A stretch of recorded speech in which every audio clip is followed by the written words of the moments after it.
So just to catch up, the project sponsor is that executive that has the responsibility for the project's outcome. And they also have the authority to assign resources for the project.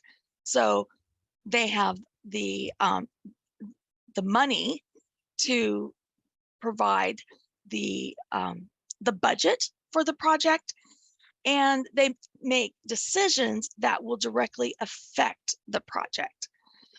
So having an active and engaged project sponsor is critical to the success of your project. Does anyone have any questions about who the project sponsor is or what their role is? Okay, hearing none, I'm going to go proceed. So the project sponsor has many functions, and some of these are important then to understand how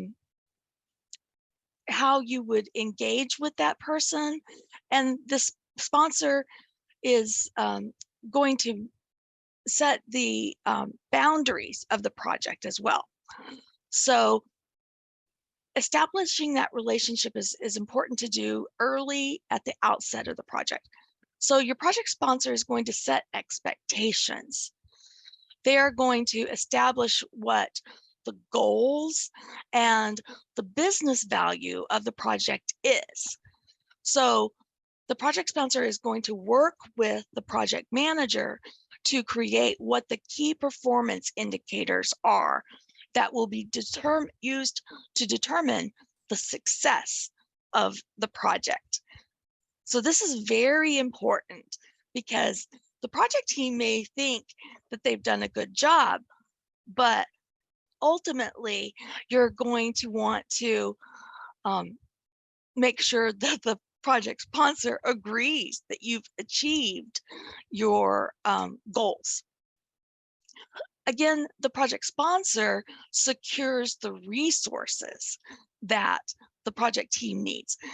And so this could be, human resources, financial resources, other types of capital. And in some cases, the project sponsor may also be needed to help you champion some type of request.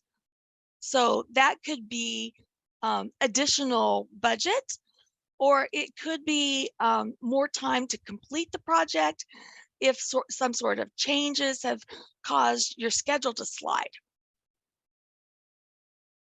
And another key role of the project sponsor is that your project sponsor is going to communicate with other executives.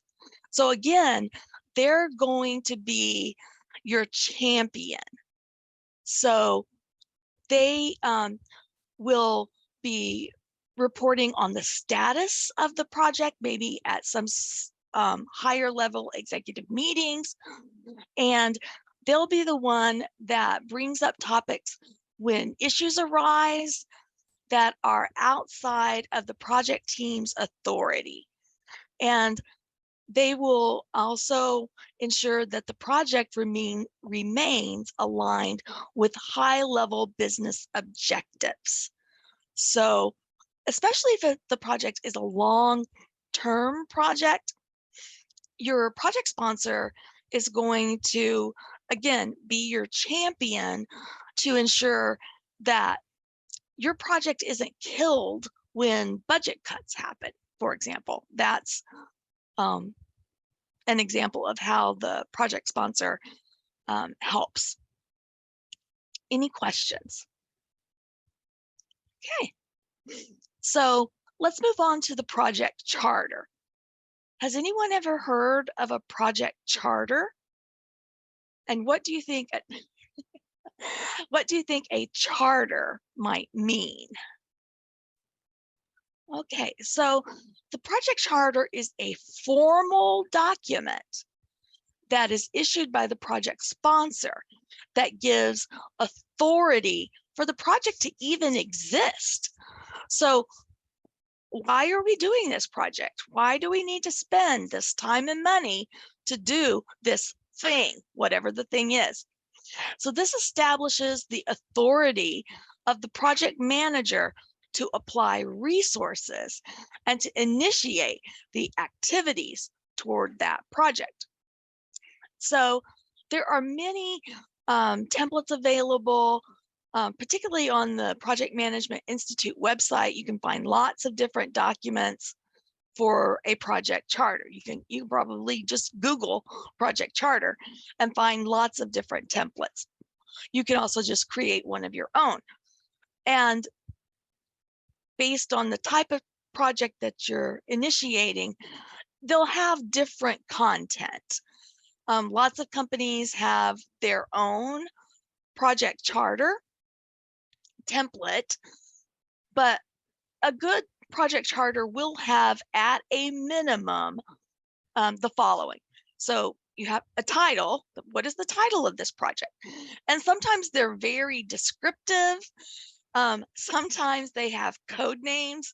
So they'll be like Project Blue Jay, Project Red, Project Zebra, Project XYZ. It can be all kinds of things. And then you want to identify who are the project sponsor and the project manager. And then the purpose or description of the project. You want to be somewhat descriptive here about what's going to be done. Why are we doing this project? And then the scope of the project. Here's where you set the boundaries, what is and is not included in this project. And this is really important because it's for the benefit, particularly for the benefit of the project manager, to establish the guardrails, if you will, of what's to be accomplished. And you want to be very clear what the purpose, or rather the scope of this project is, because you don't want to have an unclear expectation of what's going to be accomplished. And then the key deliverables of the project. So in the course of performing the activities, what is going to be the output of the project? So are there reports due at different milestones? Are we going to have prototypes due at different milestones? Are we going to have tests performed? And then at the conclusion of the project, what are we going to deliver? What is the final outcome of the project?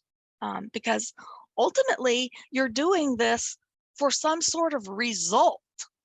And what is that result going to be? So you want to be as clear as possible what those things are. And then your project charter should have a statement of the budget and schedule and any constraints to that budget and schedule. You want to also identify any known assumptions or risks. And this area can be a little bit, oh, I apologize, my dogs are barking. This can require a bit of brainstorming on the part of the sponsor and the project manager. And so this is a good point. This the project charter needs to be developed together. And then finally, the authorizing. Okay, Karen asks for an example of an assumption. So an assumption could be that this project is contingent on federal funding being available first quarter of 2023. or this this project is going to be kicked off, and that it is going to be in support of, let's say it's a lean project, and that you will have an adoption rate within the factory no later than some date. Is that clear for the team? Lori, can you think of another assumption that you might want to put in the charter? Hi, yes. It could be who is assigned as team leads that the sponsor has identified already to join the project team. It could be that we assume that the project will meet a strategic objective of the organization as a whole, and what that strategic objective is, so that when people read the charter or sign up and agree to the charter, they know why they're doing this project, that it relates to the organization's strategic objective. Those are excellent points. Thank you, Lori. And then finally, you want to get the signatures of the project sponsor and the project manager, including the date, because this secures the authorization of the charter. Okay. Does anyone else have any questions? You can enter them in the chat, or you can just ask them.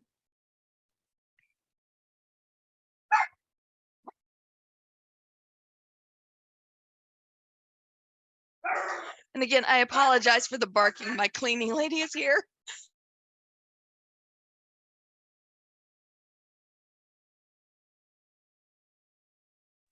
Okay, next we're going to talk about identifying stakeholders. So a stakeholder is anyone who may influence a project's performance or outcome. So this goes beyond just the members of your project team. If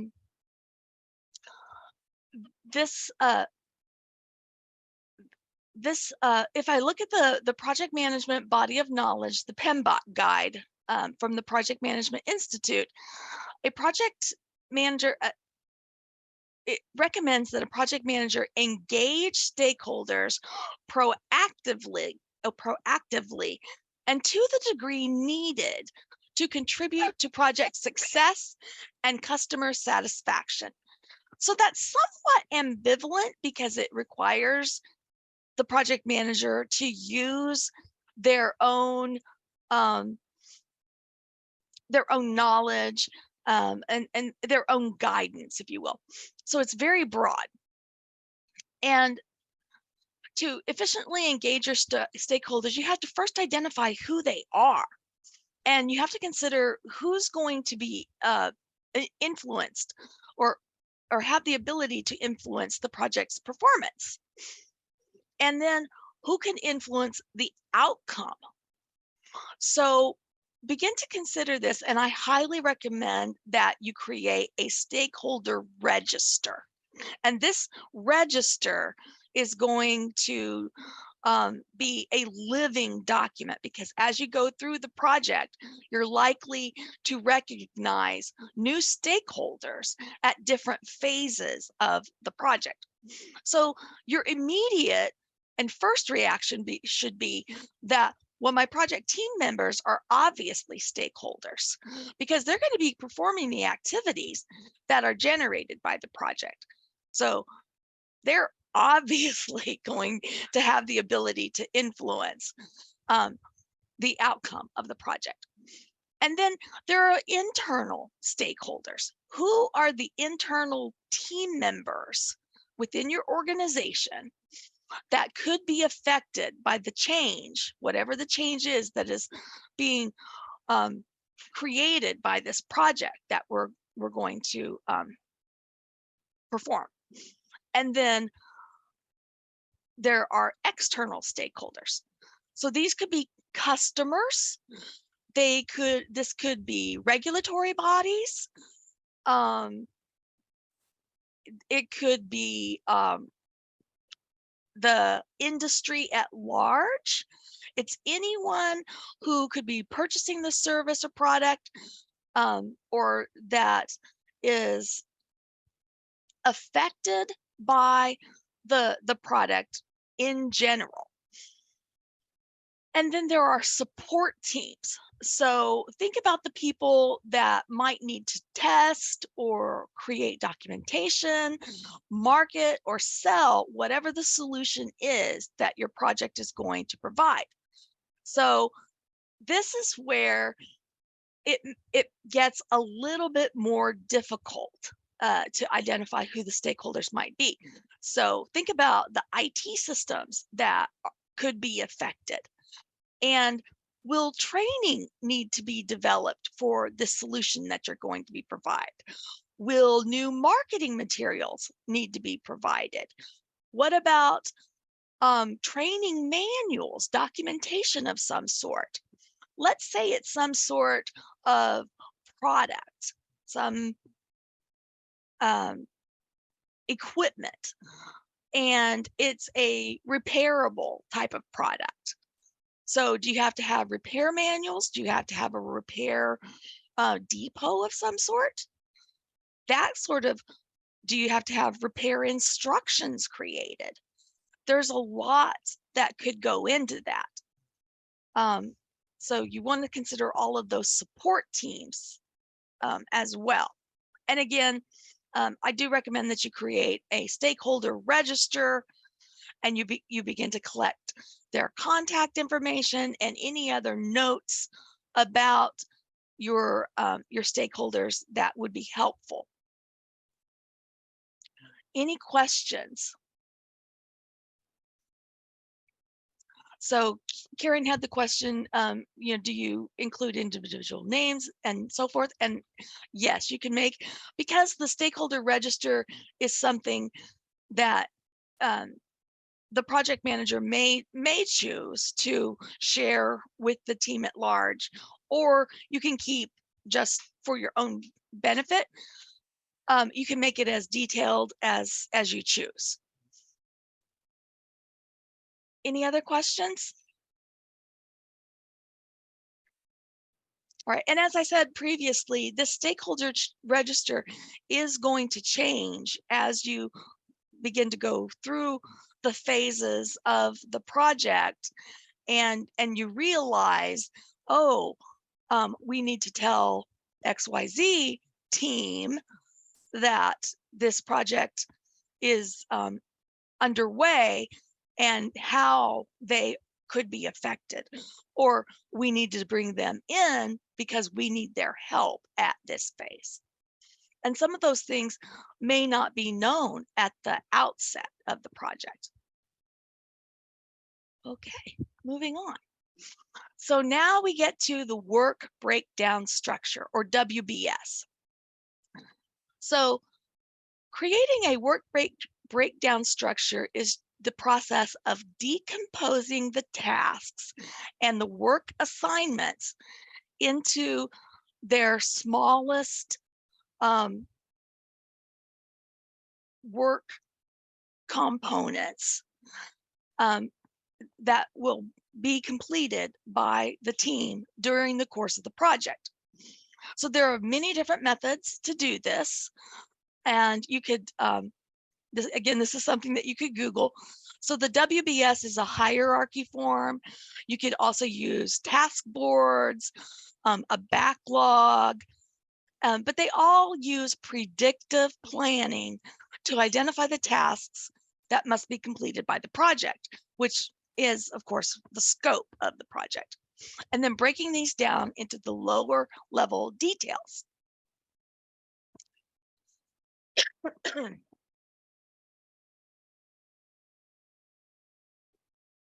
So even agile project management, which is an iterative method, He still uses these high-level themes called epics that can be decomposed into lower-level user stories or backlogs. And so once the work has been broken down to its lowest level, individual, unique tasks, you can create the WBS hierarchy, and you assign each of those work units and a unique number. And eventually all of these tasks are then organized into this hierarchy structure based on this numbering system. And according to you identify any dependencies between the tasks, and then once you've got the WBS created, you begin to assign durations to those tasks, and that's how you create the schedule.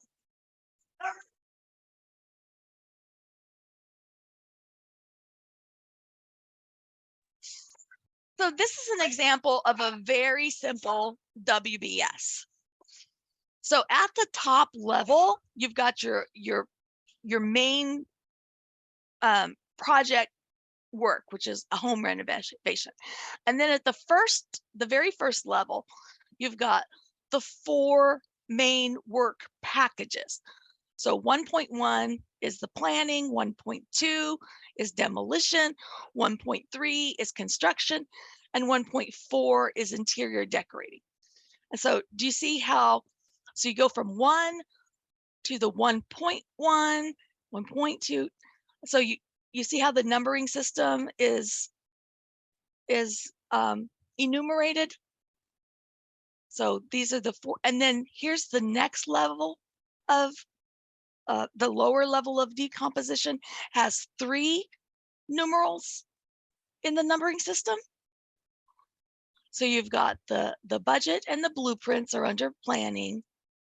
Under demolition, you've got the dining room wall and the tile flooring. And again, these have 3 digits in the nomenclature. And then the same thing under construction and the same thing under decorating. But see, under the dining room furniture, this goes into an even lower level, and now it has 4 digits in the nomenclature. So this is so you've got 1, 2, 3, 4 levels in this WBS. Does everybody see that? Any questions on that? So again, this is a very simple WBS. Okay, great. And you would start just by saying, okay, what is the highest level of work? And then again, you just break it down into the lower level, and you just continue decomposing until you get to the lowest level of work that is an individual task. Okay, let's move on. So next we get to the project schedule. And isn't it amazing that I think we're all familiar with schedules, and we think that project management is all about the schedule. But see how much work has to be done for effective project management before you ever get to the project schedule? I think too many times we jump right to the project schedule, and that's unfortunate, because good project management depends on doing the planning and the preparation before you can get to this portion. So Karen asked, how do you know what the work is to be done? That's really a good question, Karen. So that relies on your initial scope statement. And it also when you're working on the WBS, that should be done in more or less a brainstorming session with your team.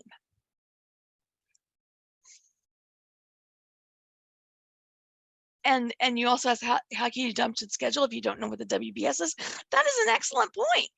And that's why so many projects fail, because they jump to a schedule and they start building a schedule when they don't know what all the work is.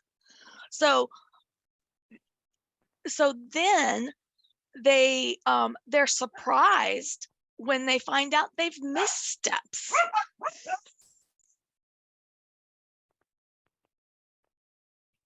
And so their schedule will have to be redone, and the schedule that they originally planned will start to slide, because now they have to go and insert work that wasn't originally planned. It wasn't recognized, and so it has to be added because it wasn't included. It's like, oh, well, we forgot that. You have to do that. All right, so by definition, a schedule is a model, and it's used to execute the project's activities or tasks, and it includes the duration, any dependencies, and other planning information. So your schedule can also include the resources that are being assigned to perform that task, and a lot of other information as well. So when you're creating a schedule, the project managers employ, again, predictive scheduling approaches, and you follow a stepwise process. So again, you've decomposed the project scope into those specific activities or tasks. You've sequenced those tasks that are related, and so these are essentially what you've just done by creating the WBS. And then step 3, you estimate the effort, duration, the people, any physical resources that are required to complete the task. And by physical resources, I'm thinking about test equipment,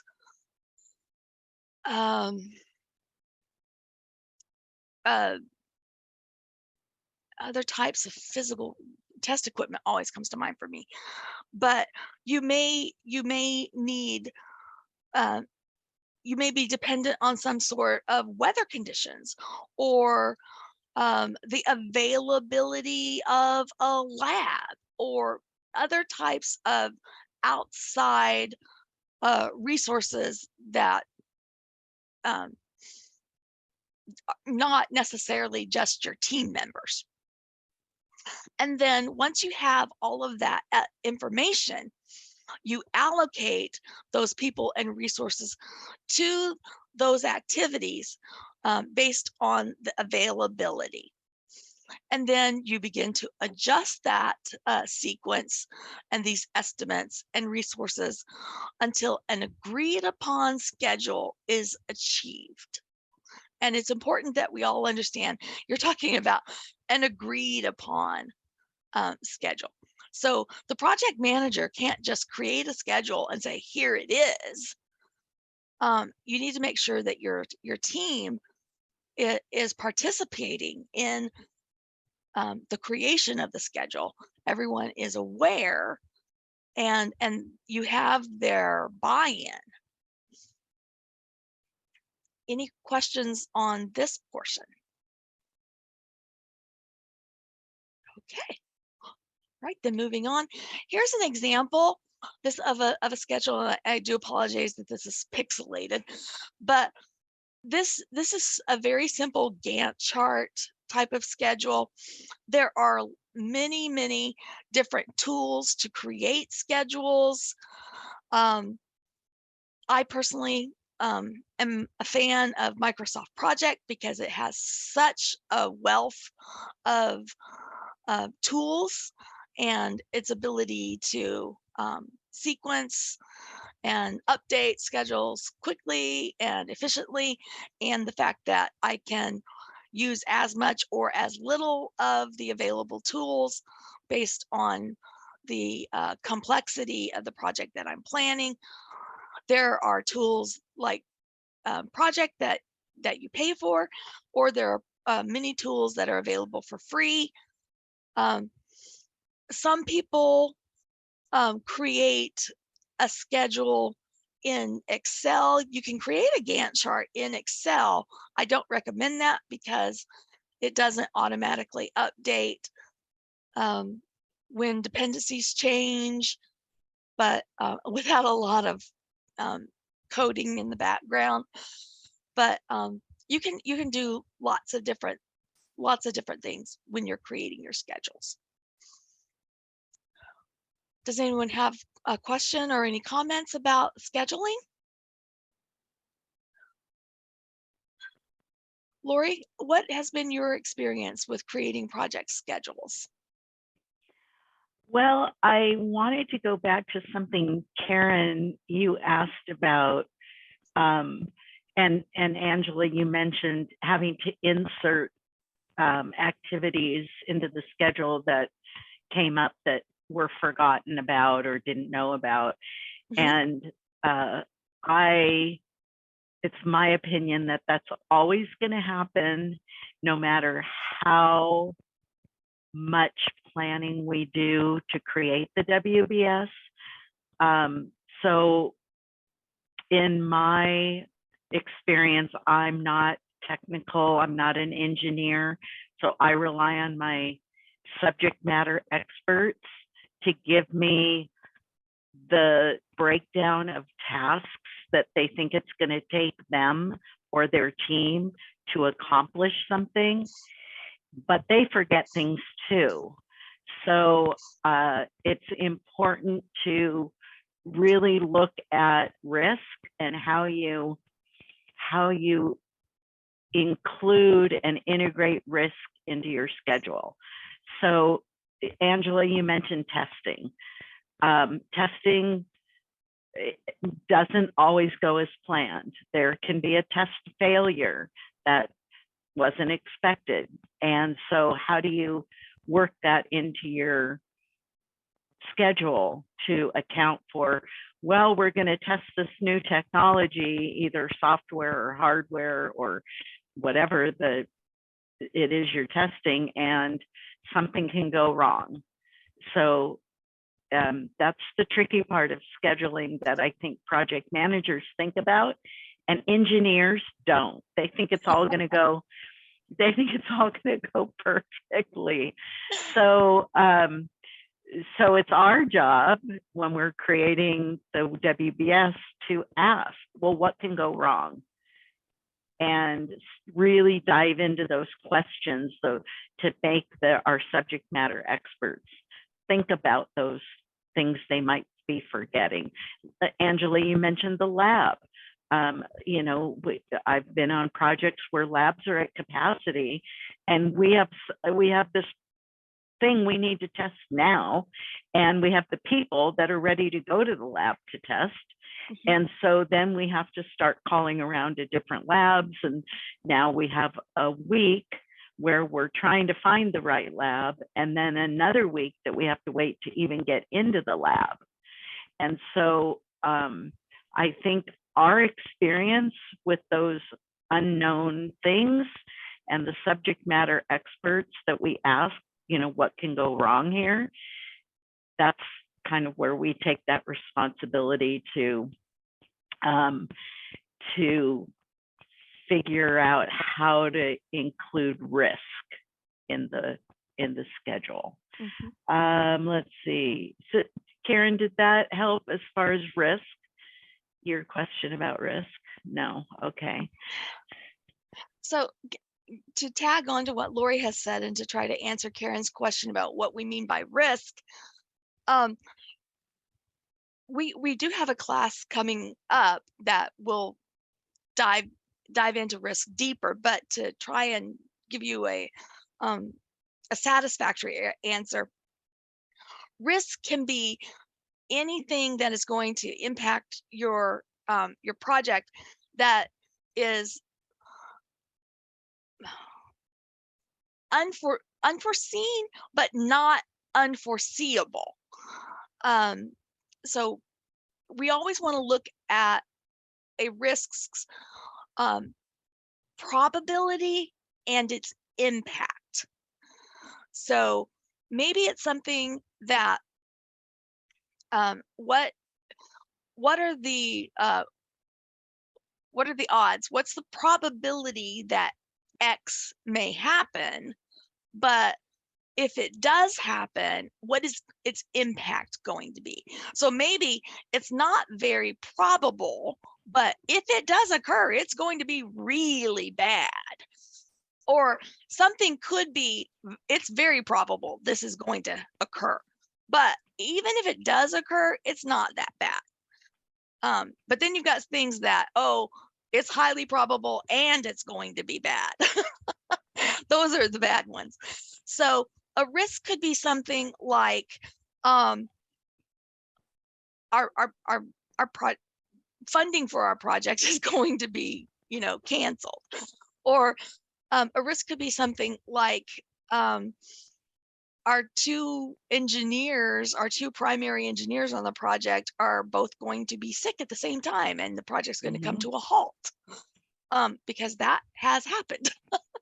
Or I don't know, I was on a project in Montreal and my partner had a heart attack and died.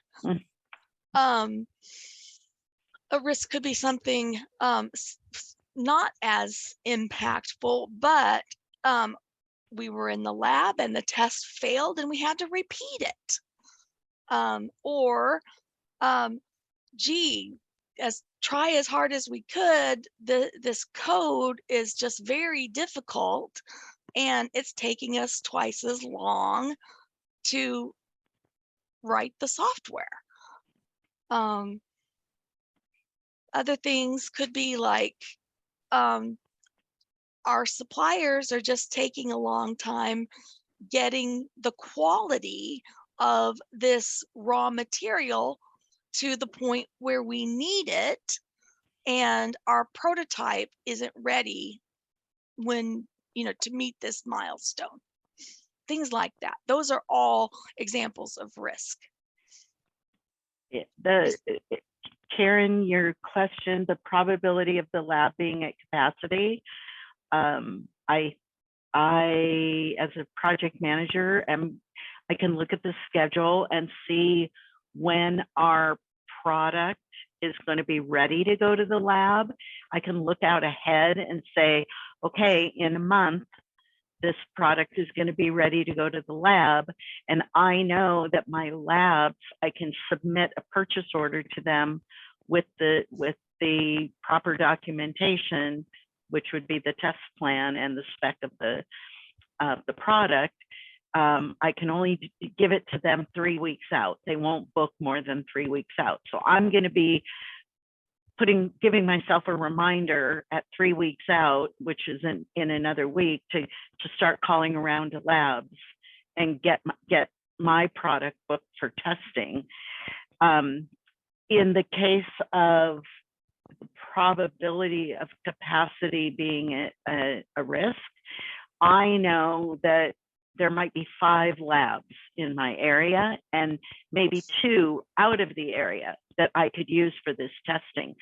So the probability might be high, but the impact might be very low because I have options. So when I do my risk analysis that Angela is going to train us on later, she'll talk about how to rate the probability or the likelihood of it happening and the impact that it has, and how to quantify that. Does that help, Karen? Yes. Yes, having contingency plans or mitigating plans, ways to mitigate that risk are always very helpful, recommended. Yeah. All right. Are we ready to move on then? Okay. All right. So that brings us to a conclusion. And that's project kickoff. Next week, we'll talk about another set of topics. I guess at this point, I really just want to open up the floor to any further questions. If you want to open your mics.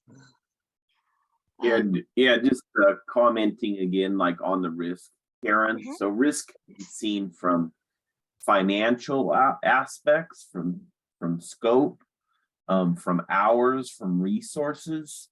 So say, for example, you had, resources of 10 people and you thought potentially you needed 11 people to sum out for some risk. That would be seen in, in your resources for people. Financial risk could be like, you thought it was going to be $100 and now it's $110. So you would put in a little bit more contingency to amount for those risks. And as Angela knows and Lori knows, there's a lot of programs out there that obviously have algorithms and deep things in there to add risk, which is helpful. But a lot of the times, it takes the project manager and the experience to kind of understand what potential risks could come out of those things. But definitely appreciate the talk, Angela, and kind of going over these. It was very, very descriptive. And Lori, appreciate your experience as well.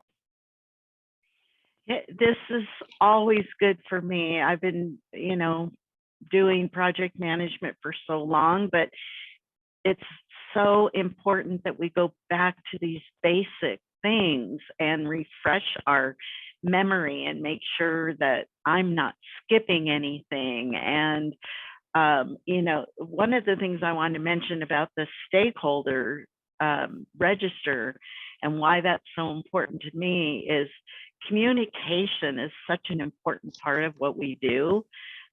It's a huge percentage of what a project manager does to achieve the outcomes.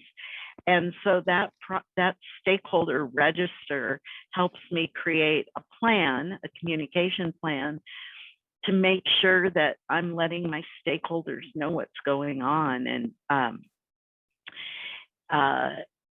that to me is one of the critical pieces of what I heard today too. I thought of something else as we were discussing the schedule, and I just wanted to mention that sometimes your schedule will change because of scope creep. And I mentioned that just very briefly, but I didn't really explain what it was. And scope creep is when the scope that was originally defined in the project charter is enlarged. And that could be for a number of reasons, but oftentimes it's because the customer, whether that's an internal customer or an external customer, has decided they want to add additional requirements to the project. Now, let's hope that if additional scope is being added to the project, additional resources are being added as well. So there would be more budget, possibly additional team members to or at least additional hours to cover that scope creep. And that would be one reason why your schedule might need to be updated and re-baselined and said, you would say, all right, this is the schedule as we originally planned it, but because of the addition of these new requirements, we're proposing and now presenting our updated schedule, including those new tasks based on these new requirements. And that is something you may may see, and it's completely acceptable to revise your schedule in that case.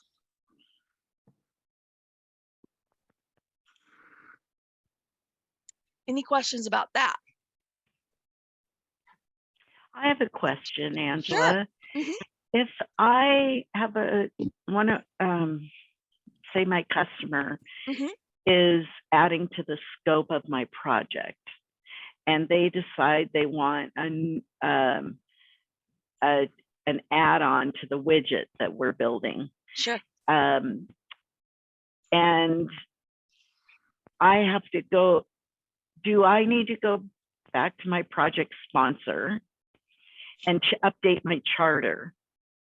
And then if the charter's updated, does that give me the authority to re-baseline the schedule and say, okay, our schedule's changed, everybody, this is the new schedule? Ideally, yes. Yes. And because you want something in writing that authorizes you to do that. And especially if you're dealing with a customer, or let's say you've got a contract with a subcontractor for some portion of the work that you're performing, you may have contracts that have to be updated.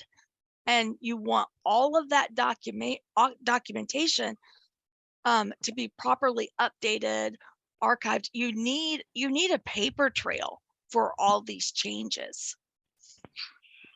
And one of the things I like to start with when there's a change is how does it, to document the impacts. How does it impact the budget? How does it impact the schedule? How does it impact the resources? How does it impact the risks? Mm-hmm. And then make sure that the customer knows, whether the customer is my manager or a paying customer, okay, you asked for this, here's how it's going to impact. Are you sure you want this to occur? And then go into those changes of the charter and so on. Yes. And so change management is another facet of project management. And again, Lori, as you mentioned, communication of the change and how you manage that is very, very important. And how you document it in the project, but also like if a product is impacted, and again, we'll talk about that in a later course, but there's just a lot of ripples. All right, we're coming up on the end of our time. Is there anything else I can answer for you today about Project Kickoff?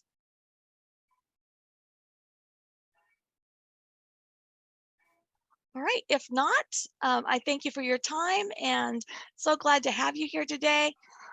I will be sharing this recording later and hope to see you next week. Thanks, everyone. Have a great morning.